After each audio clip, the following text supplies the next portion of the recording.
ఒకప్పుడు water melon ఎంత బాగుండేదో taste, sweetness. ఇప్పుడు చూడండి నూక నూక ఎర్రగా ఉన్నా కానీ స్వీట్ లేదు అసలు. అలా స్వీట్ లేనప్పుడు మేము ఉప్పు జీలకర్ర పొడి వేసుకొని తింటామన్నమాట. అది మా ఆయన స్పెషల్. ఇప్పుడు జ్యూసర్ ప్రీతిది వచ్చినప్పటి నుండి దాంట్లో చేసుకునేదాన్ని. జ్యూస్ కావాలంటే చప్పగుంటే ఇంక ఇది ఫిలిప్స్ది కొన్నాం కదా, కొత్త దీంట్లో ట్రై చేద్దామని చేసా.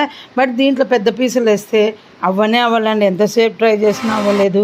మళ్ళీ రెండో ట్రిప్ తీసి అన్నీ చిన్న చిన్న పీసులు కట్ చేసి మనం తినేటప్పుడు ఎలా వేసుకుంటామో అలా వేసుకుంటే అప్పుడు అయింది. ఫిలిప్స్ దానికంటే నాకు ప్రీతినే ఇష్టము, బట్ ఇక్కడ దొరకదు కనుక కొనలేదు. ఇంకా అంటే ఇది కూడా అతను ఏం చెప్పాడంటే జ్యూసర్ సెట్ లోపల అది పీకేస్తే మీరు పిండి రుబ్బుకోవచ్చని. ఈ విషయం పాత దాంట్లో నాకు తెలియదు. ప్రీతిది వాడుతున్నప్పుడు ఓన్లీ వాటర్ మిలన్కి వాడేదాన్ని.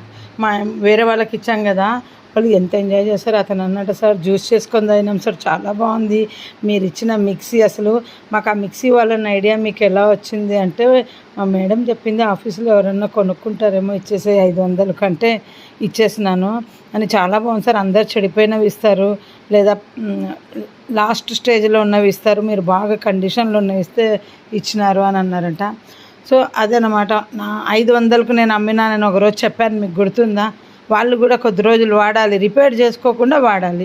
మనం 500కి ఇస్తే ఊరికి ఇవ్వచ్చు కూడా, దానికి ఏం ప్రాబ్లం లేదు. ఎవరో ముఖం తెలియని వాళ్ళకు ఇంకా మేమేమి ఇవ్వము, ఒక జారు కొనుక్కోవచ్చు అని ఇచ్చినామండి. బెంగళూరులో ఇక్కడికి వచ్చిన కొత్తలు కూడా అన్నీ ఇచ్చేసాం, కొత్తవే.